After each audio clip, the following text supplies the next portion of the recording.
Em nome do Pai, do Filho e do Espírito Santo. Amém. Caríssimos irmãos, caríssimos amigos, salve Maria! Estamos uma vez mais juntos para poder meditar no Evangelho Dominical, neste que é o 29º domingo do tempo comum. E neste Evangelho de hoje, de São Lucas, temos a parábola conhecida de todos do juiz e da viúva. São dois antípodas.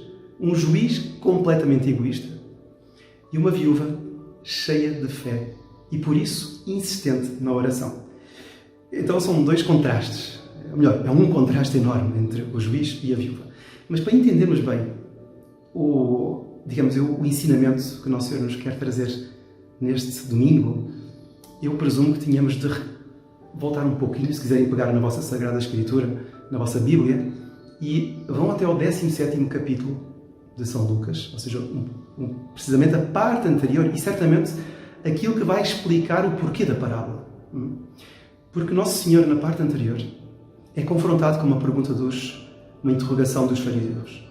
Eles perguntam: Senhor, quando é que virá o reino de Deus? Claro, Nosso Senhor passa os dias a proclamar o reino de Deus, a vinda do reino de Deus. Senhor, mas afinal, Mestre, quando virá esse reino de Deus de que tanto falais? E Nosso Senhor, se apercebendo, aliás, no reino de Deus não dá para agarrar, mas ele percebendo que eles queriam ter o reino de Deus nas mãos, como queriam ter o Messias nas mãos para poder controlá-lo, Nosso Senhor diz: bom, mas o reino de Deus não está aqui, nem se pode dizer que esteja ali. O reino de Deus já está no meio de vós. Bom, se está no meio de nós é fácil de apanhá-lo. Não é. Eles não entenderam a razão, e depois Nosso Senhor inclusive dá umas imagens, que não é o caso agora de explicitar, mas o reino de Deus está no meio de vós. O que isto significa? É que significa que Nosso Senhor, tendo vindo ao mundo, veio inaugurar uma era da graça, uma era onde a presença de Deus, a presença do sobrenatural na vida dos homens é constante, é permanente. E com os sacramentos, digamos, com a fundação da Igreja, com os sacramentos, nós vivemos a vida do próprio Deus. Então, o reino de Deus é o quê? É a vida da graça em nós. E por isso é que já está no meio de nós. Cada um que é filho de Deus, não é, já tem em si o reino de Deus. Em que sentido? Se nós pegarmos numa obra do padre teólogo dominicano famosíssimo, o padre Garrigou-Lagrange, na sua obra As Três Idades da Vida Interior, ele menciona o seguinte: no início da obra, a obra é um gigante, mas no início ele tem um capítulo que diz assim: o reino de Deus, a vida eterna começada. Ou seja, o que é o reino de Deus que já está no meio de nós? É uma vida eterna começada aqui na Terra. Através do quê? Através da graça de Deus, através do batismo, através da prática dos mandamentos. E então a pessoa já tem em semente a vida eterna, que começa já desde o momento em que ela é introduzida na vida da Igreja. E de facto, ela, já começando aqui, já é o reino de Deus que está no meio de nós. Cada um dos batizados, cada um que pratica as virtudes, a fé, a esperança, a caridade, já espalha o reino de Deus aqui na Terra, que um dia se completará em glória no céu. Bom, esta pergunta dos fariseus vai dar, pois, vazão ao que Nosso Senhor irá aqui narrar no Evangelho de São Lucas de hoje, que é o capítulo 18, versículos 1 a 8. E agora vamos talvez entendê-lo melhor.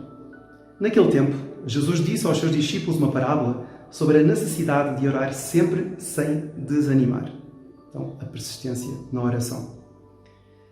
Em certa cidade vivia um juiz que não temia a Deus nem respeitava os homens. Então, era um homem pretencioso, era um homem ambicioso, era um homem, enfim, prepotente, que espezinhava os outros. Porquê? Porque tinha poder, tinha dinheiro. O dinheiro compra tudo, não é? Com essa pretensão de que o dinheiro pode comprar tudo, a vontade, não é? Pode comprar, enfim, aquilo que for necessário para a minha satisfação. Então, ele não temia nem a Deus e nem respeitava os homens. É natural, não é? Claro. A pessoa que não teme a Deus não acha que Deus pode dar um prémio pelo bem ou um castigo pelo mal que faça. Então, de facto, para que é que eu hei de respeitar os homens? Não é? Então não respeitava os homens. Havia naquela cidade uma viúva que vinha ter com ele e lhe dizia: faz-me justiça contra o meu adversário. Então esta viúva vivia solitária, como habitualmente, ainda mais naquele tempo, não só solitária, cuidava certamente de filhos, uma solidão tremenda, um abandono, talvez até uma pobreza enorme, ou até riqueza, e por isso mesmo há uma apropriação indébita. Ela está a ser alvo de uma apropriação indébita, certamente. Haverá pessoas a querer roubar-lhe o património, que certamente depois passará para os filhos. E então ela vai ter com o juiz e diz: faz-me justiça. Ou seja, eu estou a ser alvo de uma injustiça. Senhor, vós sois juiz, vós podeis julgar. Vós temos o poder nas vossas mãos para mandar este homem meter-se no seu lugar ou ir meter-se na prisão, porque ele está a roubar aquilo que é meu. Faz-me justiça. Durante muito tempo, ele não quis atendê-la. Então, um homem egoísta, que esta mulher aqui vem-me chatear a vida. E depois ela assim, nem vou pedir dinheiro para ela, então não vou pedir dinheiro, também não vou estar a perder tempo com ela, não é? Se ela ainda me desse um bom rendimento. Mas depois ele disse consigo: é certo que eu não temo a Deus e nem respeito os homens. Bom, mas porque esta viúva me importuna, era uma viúva persistente, insistente, ficava a bater. Não ligava, porque não havia telefones naquele tempo, mas ficava a bater à porta e ia lá: Senhor, fazemos justiça, vê do que é que estão a fazer, agora fizeram tal coisa, agora tal outra. E então, porque esta viúva me importuna, eu vou fazer-lhe justiça, para que não venha incomodar-me indefinidamente. Ou seja, esta mulher é chata mesmo, não para de me importunar, não larga do meu pé. Eu vou fazer, eu resolvo o seu problema e desapareça daqui, não me apareça aqui mais. É uma coisa muito interessante. Ela consegue, vejam só, que um homem mau pratica um ato de justiça. Que é o que está a acontecer aqui. Este homem, de livre e espontânea vontade, nunca faria um ato bom. Ou pelo menos, raramente faria um ato bom. Porquê? Porque era a lei do egoísmo que o governava. Entretanto, como esta mulher é insistente, ela consegue dar a volta ao coração deste homem. Então, o que é que Nosso Senhor quer dizer com isto aqui? É que um homem, uma pessoa, sendo egoísta, apesar de ser egoísta, é capaz de fazer até um ato de justiça. Quanto mais Deus não vai fazer justiça a cada um de nós, caríssimos irmãos. Esta senhora, ela certamente não teria a arte da retórica, a arte do bem comunicar, a arte de bem persuadir. Ela certamente não teria, não saberia, ela não estudou em escolas, muito óbvio, é óbvio, não é? Porque, sabem, enfim, a retórica é esta arte, não é? De saber construir discursos, frases, para bem convencer e persuadir o próximo acerca daquilo que eu quero transmitir. Não é? Ela não tinha nada disso. Mas ela tinha a melhor figura de retórica, segundo dizia Napoleão. Ela tinha a repetição. Ela não largava aquele juiz. E esta figura de retórica, aliás, a figura de retórica da repetição, a repetição é utilizada, como nós sabemos, nos meios de comunicação, nas empresas, nas marcas. Como é que as marcas vendem o seu produto? Porquê que nós, quando vamos a uma loja, dizemos: olha, eu quero levar aquilo? Porque eu vi constantemente a propaganda daqueles ténis, daquela camisola, daquele carro. Foi propaganda, foi a retórica da repetição. Não é? As empresas fazem lucro repetindo insistentemente, convencendo-nos de que aquilo é bom. Ora, esta repetição é algo que, bom, aí é do ponto de vista natural, do ponto de vista empresarial, do ponto de vista dos factos, mas do ponto de vista da fé é fundamental a repetição. Ou seja, o que é a repetição? A persistência, a constância, a perseverança. Esta mulher tinha fé. E como tinha fé, ela era perseverante na sua oração. Veja o que é que Nosso Senhor vai dizer aqui a seguir. E o Senhor acrescentou: escutai o que diz o juiz iníquo. E Deus não havia de fazer justiça aos seus eleitos? Ou seja, Deus não havia de fazer justiça àqueles que o amam a Deus? É muito curioso que a palavra fazer justiça, não é? Faz-me justiça, aparece 4 vezes no Evangelho de hoje. Fazer justiça. Se um homem mau faz justiça a uma viúva, uma pobre viúva, que não vai trazer lucro nenhum, mas só porque está farto de ouvir falar, não é? Está farto de ser importunado por ela, quanto mais Deus, que é a suma bondade, é o que Nosso Senhor vai dizer aqui, não fará justiça bem depressa? Então nós, caríssimos irmãos, nós que somos filhos de Deus, nós que somos filhos de Nossa Senhora, quando nós pedimos algo a Deus, quando nós pedimos algo que é para o nosso bem, sejamos perseverantes, sejamos constantes. Quanta gente deita por terra assim, os seus propósitos, a sua vida de oração, a prática do terço. Ai, porque eu peço e não vem. Se este homem mau, isto é parábola, é realíssima. O homem mau faz um ato bom por interesse. Qual é o interesse de Deus em relação a nós? É que levar-nos para o céu. Então Ele quer que nós sejamos perseverantes. Não é? Ele coloca as dificuldades para nós sermos perseverantes mesmo, para alcançarmos o céu. E então Ele, aqui agora, vai terminar colocando uma questão. Mas quando voltar o Filho do Homem, encontrará fé sobre a terra? Esta questão aqui é muito atual. Porque hoje a máquina, o dinheiro, a sociedade de si, traz mais ou menos, satisfação para tudo. A pessoa quer comer uma comida boa, vai a um supermercado, vai a um restaurante. A pessoa quer saciar-se com algum produto, para o frigorífico tem lá algum refresco. A pessoa tem tudo para saciar. Para que pedir para Deus? Então hoje há muito esmorecimento na oração.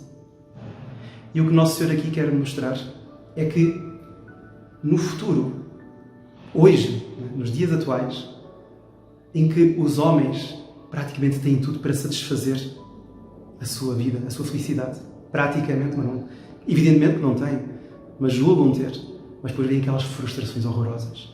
Não é? Então não pedem mais a Deus. Então o que o Nosso Senhor está a querer ensinar-nos aqui com isso? É que a fé, o reino de Deus em nós, a vida da graça começada, a vida eterna começada em nós pela graça, produz a fé, como esta mulher tinha. E se a pessoa tem fé, de facto, vive a vida da graça, ela é perseverante na oração. Ela até arranca de um mal uma coisa boa, quanto mais de Deus. Então, caríssimos irmãos, é um motivo para nós fazermos o exame de consciência. Como é que eu estou na constância da minha oração? Porque às vezes a pessoa, sei lá, reza por um familiar, reza por um filho, reza por uns parentes, por uns amigos, reza pela sua própria vida pessoal, por um problema que tem, e Deus parece que não lhe dá a realização daquilo que ele pede. E a pessoa desanima. E não pode desanimar, porque se aquilo é para o nosso bem, se aquilo é para o bem da nossa alma, Deus, de alguma forma, deixará de dar. É impossível que Ele deixe de dar. Então tenhamos confiança. Aliás, o termómetro aqui, hoje o termómetro da fé, não é como na semana passada, que era a gratidão, hoje o termómetro da fé é a constância na oração. Aliás, a primeira leitura do livro do Êxodo mostra-nos também Amaleque, não é? Que vai a Refidim fazer guerra a Moisés. E no meio da batalha, a Moisés, quer dizer, ao povo eleito, e Moisés sobe para o monte. E a perseverança de Moisés é o quê? É a perseverança do povo em batalha. Moisés abre os braços, de braços abertos, não aguenta mais a dor. Tem de vir Abraão e Ur segurar-lhe os braços, porque ele não aguenta mais, porque são horas com os braços levantados. Mas o facto de ele ser perseverante, não é? Faz com que o povo lá embaixo, no vale, na península do Sinai, onde eles se encontravam, consiga ganhar a batalha. Depois também São Paulo a Timóteo vai mandá-lo ser persistente, insistente, ter paciência. Talvez uma das melhores provas que nós temos na nossa vida são provas contra a paciência. Não é? Ser pacientes em saber esperar aquilo que Deus nos irá dar. Não é? Parece que às vezes Deus demora em dar e por isso às vezes largamos as orações, largamos os propósitos, largamos, enfim, boas ideias que tivemos do ponto de vista sobrenatural para aprofundarmos a nossa fé, para aprofundarmos a nossa vida de oração. E Deus dá-nos essas provas de paciência, provas de espera, chás, propriamente, de espera. Mas é certo que Deus dará aquilo que nós pedimos, sobretudo se for para o bem da nossa alma. É o que Deus, nosso Senhor, diz aqui. E eu vos digo que lhes fará justiça bem depressa.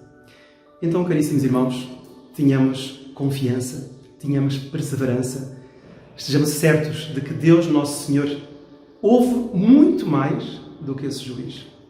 O juiz ouviu, porque, coitado, estava farto daquilo e quis deixá-lo ouvir. O Nosso Senhor escuta-nos e tem gosto em que nós lhe peçamos e, sobretudo, tem gosto na nossa perseverança, na nossa constância.